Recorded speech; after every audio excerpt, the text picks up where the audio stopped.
Buenas noches. Bueno, es un honor para la Fundación Victorio Campo y para la editorial presentar el libro del crítico literario y narrador Osvaldo Galione, autor del ensayo Luis Benítez, una poética de la indagación, recientemente publicado por la editorial Victorio Campo.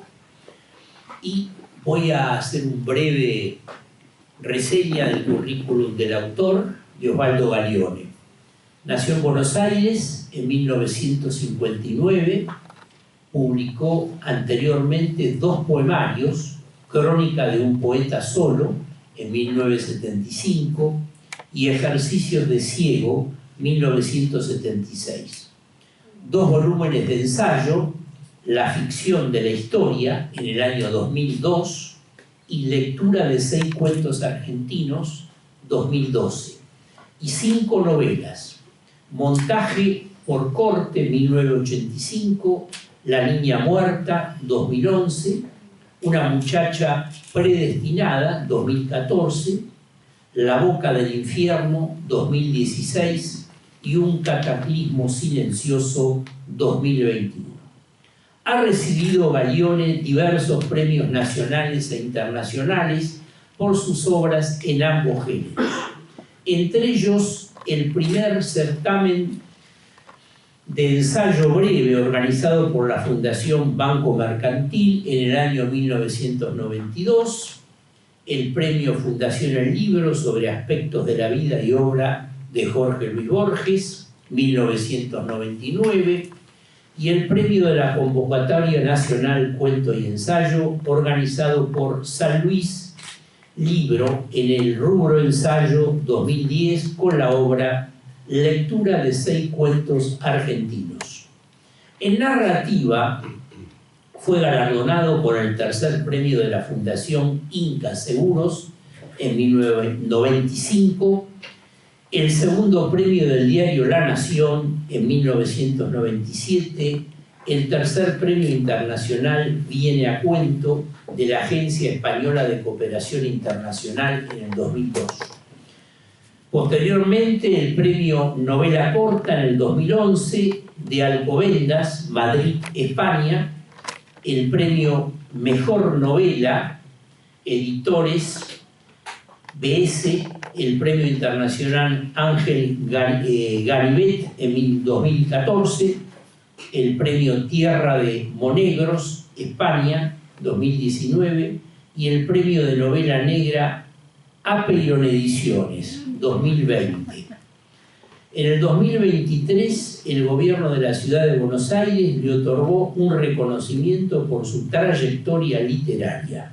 Asimismo, cabe destacar que por más de una década dictó seminarios literarios en esta misma casa que hoy nos reúne, acá en la Biblioteca Nacional. Esto prueba que los jurados siempre se equivocan. Inevitablemente. Respecto del poeta, narrador y ensayista Luis Benítez, nació en Buenos Aires en 1956 y es miembro de la Asociación de Poetas Argentinos, APOA, de la Sociedad Argentina de Escritores, SEA, y del Centro PEN Argentina.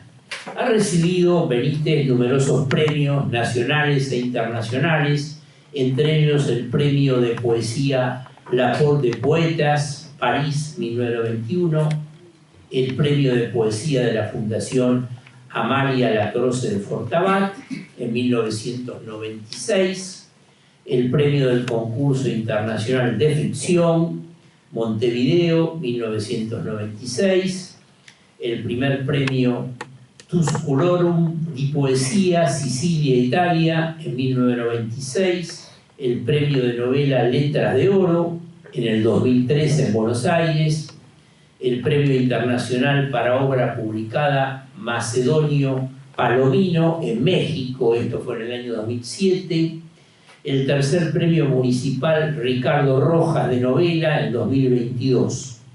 Sus 44 libros de poesía, ensayo y narrativa han sido publicados en Argentina, Chile, España, Estados Unidos, Francia, Inglaterra, Italia, México, Rumania, Suecia, Venezuela y Uruguay.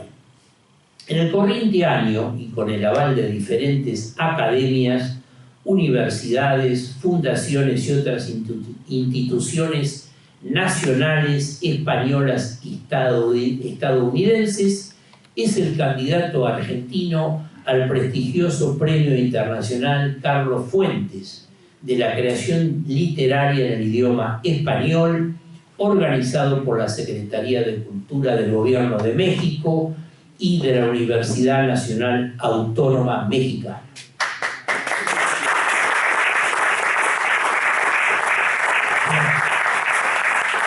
Por último, les informo que el ensayo de Osvaldo Gaglione puede ser adquirido en esta misma sala, cortesía de la Fundación Victorio Campo, con motivo de su presentación. Va a estar a un valor preferencial. Así me dice. Bueno, le doy la palabra al ensayista. Buenas noches, gracias a todos por haber venido en principio. Yo quería empezar diciendo que esto quiere decir, hay documentación gráfica al respecto. Hace varios años yo era joven. Suele suceder. Hay fotos, lo digo en serio, hay fotos que sea la sonrisa escéptica de varios. Pero bueno, como tal, en aquellos años, mediados de la década del 70, yo ingresé en la Facultad de Letras, que no estaba en Juan, estaba en Independencia y quise sobre Independencia. Tanto todos mis compañeros como yo, por aquellos años, sabíamos poemas de memoria. Vallejo, Neruda, Gelman, Coco Madariaga, Molina, Whitman, muchísimos, Lorca. También, por aquel tiempo, había otra sociedad. No era el posmodernismo líquido, ahora. Y no era un gran orgullo ser ignorante. No era una cosa de la que uno se estuviera jactando por el ancho mundo. Lo digo porque hace algunos años, por supuesto que no lo voy a nombrar, en un programa de cultura argentino, un director teatral muy conocido dijo con legítimo orgullo: yo jamás leí una línea de Proust. A mí me parece inobjetable no leer a Proust, me parece bárbaro no leer a Proust, pero ¿por qué hay que estar orgulloso de eso? Es uno de los misterios de este mundo contemporáneo. ¿Por qué hay que estar orgulloso de lo que uno no sabe, no? Bueno, yo tendría que estar orgullosísimo de millones de cosas, por ejemplo. Hay miles de cosas que yo no tengo la más pálida idea, pero es preferible aprender a estar orgulloso por no saber, digamos, ¿no? De aquellos años de los que estoy hablando, llegamos ahora, a la hora presente, donde en las grandes librerías, por lo menos de capital, ni siquiera hay un anaquel reservado para poesía, para libros de poesía. No hay ni siquiera anaqueles para poesía. El género más antiguo, la épica y la lírica, el género más antiguo de la literatura occidental, ha pasado a ser un resto. Sostenido, me parece a mí, por la cuestión de la utilidad, ¿no? Esto es un término que fue ganando terreno en el marco del más puro y duro capitalismo, puesto que lo que no sirve no existe, no importa si se trate de objetos, géneros o personas. Pero la pregunta que conduce a esto es: la poesía no se vende, ¿para qué sirve la poesía?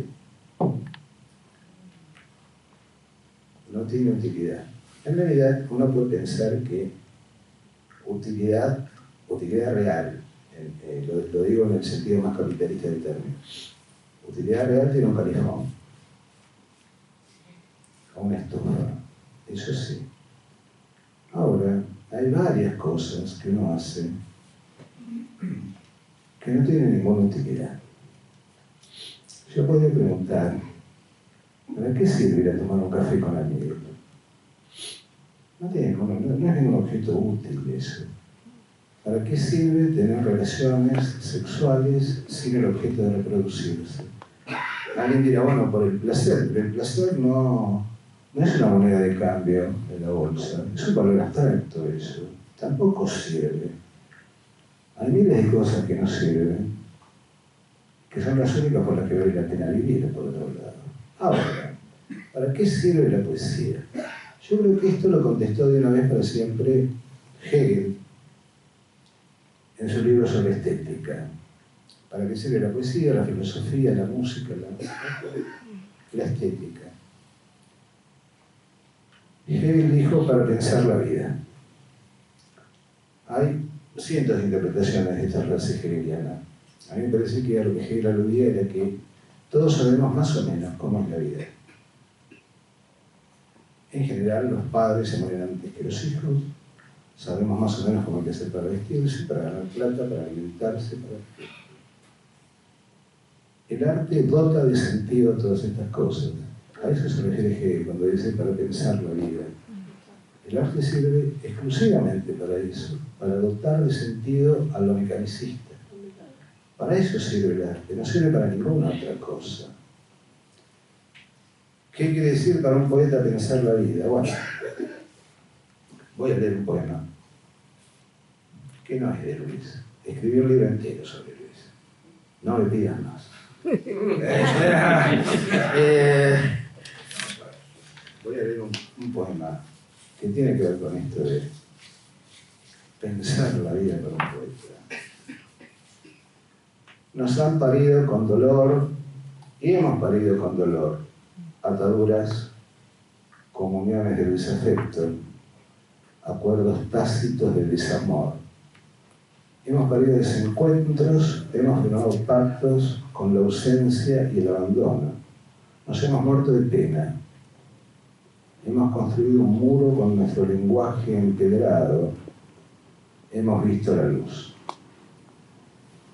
Este poema está incluido en un libro que se llama Merced. Se intitula Merced y es de una, para mí, excelente poeta contemporánea que se llama Constanza Carrasco con Z, y que actualmente vive en Francia, pero uno la puede aplaudir porque a lo mejor algún eco de resonancia va a tener en Francia.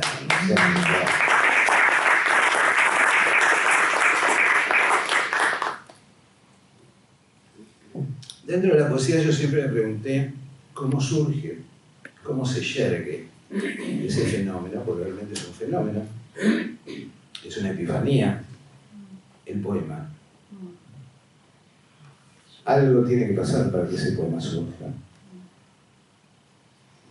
Estoy hablando de los grandes poetas y los grandes poemas, por supuesto, ¿no es cierto? Algo tiene que suceder. Y, como siempre, como suele pasar, las respuestas las dan los propios poetas. Voy a leer una línea de un poema, una sola línea, que es una interrogación, que dice: ¿comienza el poema cuando se agotan las palabras? Esta línea de este poema es de un libro que se intitula Visitas inoportunas, del poeta contemporáneo Alberto Bosco. A él sí lo podemos aplaudir más despacio, incluso lo voy a escuchar. Se da cuenta que no miente, al lado de la mujer hermosa. Él no, es el que está al lado. Está ahí, reitero, ¿comienza el poema cuando se agotan las palabras? Bueno, yo creo que sí. A mí me parece que comienza el poema cuando se agotan las palabras, que quiere decir cuando se agota la palabrería, la palabra sin sentido, lo que Lacan llama lingüistería, el bla, bla, bla, bla, bla, bla. Ahí es cuando comienza el poema, porque el poema siempre habla en otro idioma. El poema siempre habla en una lengua extranjera, aunque sea castellano. Empieza el poema cuando se agotan las palabras, como diría Javier Gardel, se dice tal cosa, se dice tal cosa, se dice tal otra. El lenguaje del poema siempre habla en nombre propio, para decir algo, para decir una palabra, para nombrar el mundo. Por eso uno puede leer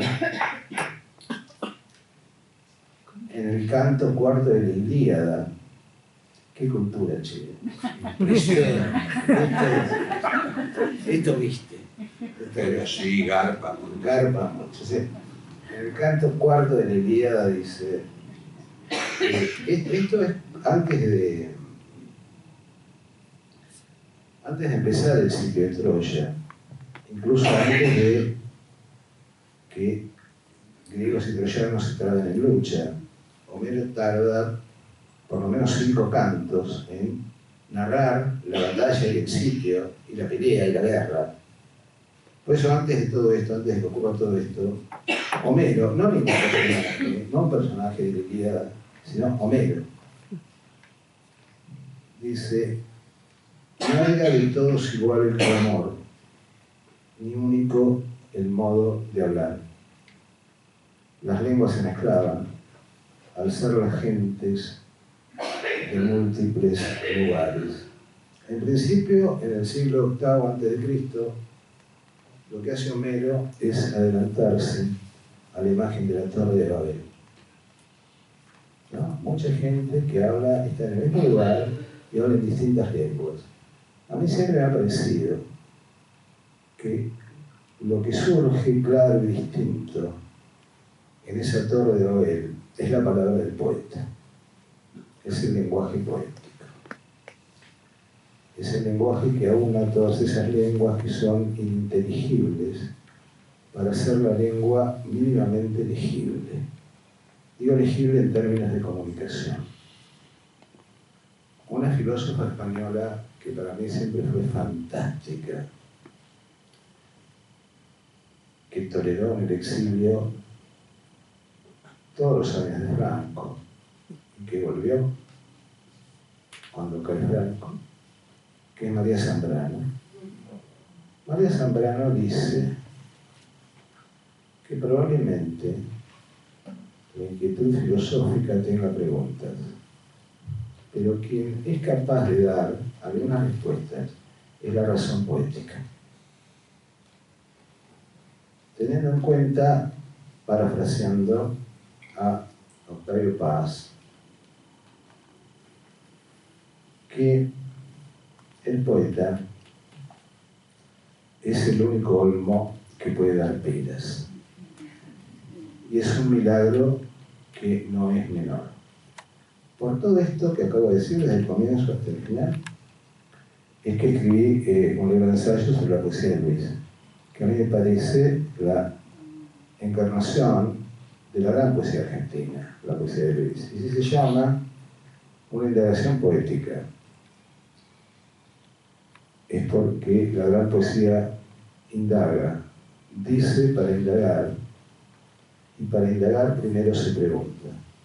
No hay razón poética sin el asombro de la pregunta.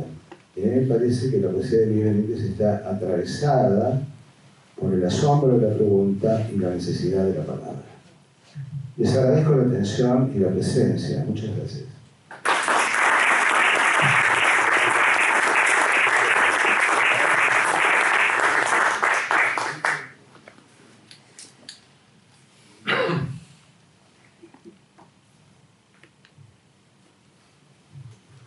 Difícil hablar después de lo que acabo de escuchar. Voy a intentar. Te doy el papel. Mi mayor y más personal agradecimiento a todos los amigos y colegas presentes en esta sala y a cuantos han tenido la cortesía de enviar sus mensajes de adhesión a este encuentro, tanto desde la Argentina como provenientes de otros países. Asimismo, a esta querida casa que hoy nos recibe nuevamente, fundada en septiembre de 1810 por Mariano Moreno, institución que ha sobrellevado victoriosamente los vaivenes de la agitada vida nacional y que estoy convencido, persuadido, absolutamente seguro de que seguirá siendo patrimonio y orgullo de nuestra nación.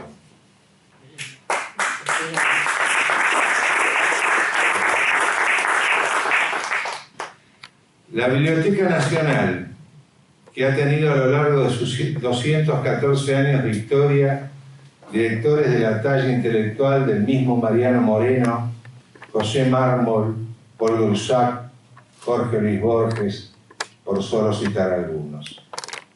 También quiero expresar mi gratitud al personal de todas las áreas que prestan vida y servicio y dedicación a esta noble institución, quienes aportan día a día sus conocimientos intelectuales, técnicos y de otras índoles no menos necesarias, imprescindibles como son todos y cada uno de ellos. Todos y cada uno de ellos. A la Fundación Victoria Ocampo, que generosamente ha sumado a su catálogo editorial este nuevo título del crítico y narrador Osvaldo Gallone, continuando la línea dictada por aquella mujer que lo dio todo, material, intelectual y organizativamente, para asegurarnos a los que somos su posteridad un legado irrepetible. A Osvaldo Gallone, acertadamente galardonado dentro y fuera de nuestro país por su destacada obra crítica y narrativa, que ha fatigado durante meses su aguda mirada crítica sobre mis versos, perdonando las pifias que con toda seguridad él puede ver y destacando lo que tan generosamente ha señalado como mis aciertos, si es que los tengo. Difícil es hoy, y lo fue en toda época, encontrar a alguien como él, donde coexisten tan armoniosamente la erudición y el ajustado criterio que Thomas Stearns Eliot reclamaba como fundamentales para juzgar la obra de otros. Y a todas y todos aquellos que, de manera directa o indirecta, contribuyeron a que hoy podamos ofrecerles esta obra, muchas gracias. No quiero dejar de lado este micrófono y aliviar así la paciencia de todos ustedes, sin subrayar brevemente la importancia vital que posee la crítica para un género literario. Y hablo de la crítica ensayística, profunda, genuina y honesta, desarrollada en libro, no de la brevedad obligada y tan propia de las reseñas periodísticas, informativas, sí, al menos las mejores. Ellas no son un sucedáneo idóneo, ni siquiera un paliativo para la ausencia de la crítica plasmada en volumen, adecuadamente abarcativa y argumentada in extenso. Son textos que, como el de Osvaldo Gallone, posibilitan ingresar adecuadamente en la obra de un autor, comprender sus alcances y también sus límites, contextualizar, comprender, definir, guardar en la memoria colectiva aquello que es la historia viva de un género literario en su momento de desarrollo y lo que le permite perdurar cuando físicamente ya es imposible que un autor nos ofrezca un siguiente libro.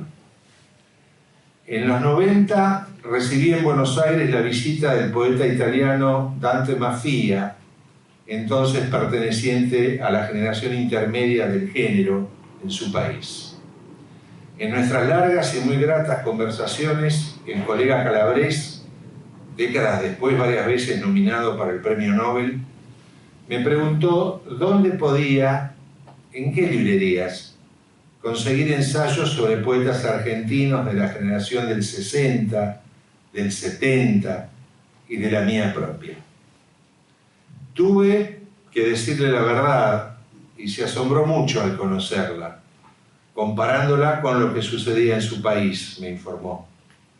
Cuando un autor ya consolida medianamente una obra, no faltan críticos que escriban y publiquen en libro sobre ella, me aseguró. y advirtió lo negativo que resultaba lo contrario, lo que yo le transmitía que sucedía en el nuestro. No alcanza con el poemario solo, librado su suerte entre la variada lectura que se puede hacer de él.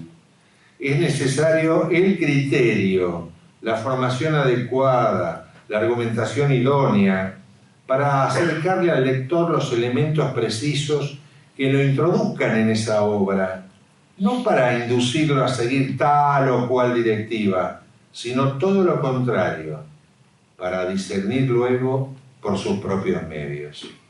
Caso contrario, la poesía queda librada al arbitrio interesado, inconducente, no pocas veces equívoco o confuso, inclusive al de aquellos que estiman que todo da lo mismo, que todo es poesía, mientras se imprima marginado a la izquierda. Dante Mafia lo decía en 1990 en Argentina.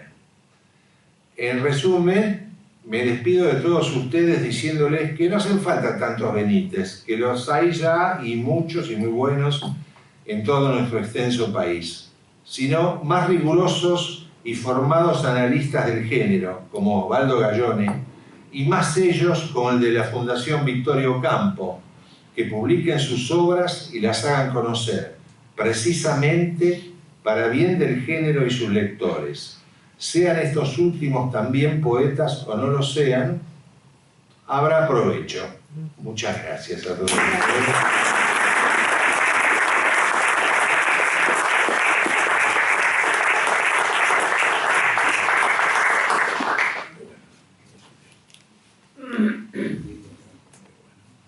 Bueno, y damos por terminado el encuentro, a no ser que... Sí, porque para lunch no alcanzó. O sea que terminó para Yo creo que es difícil. Muchas gracias. Los del libro anunciados esta noche.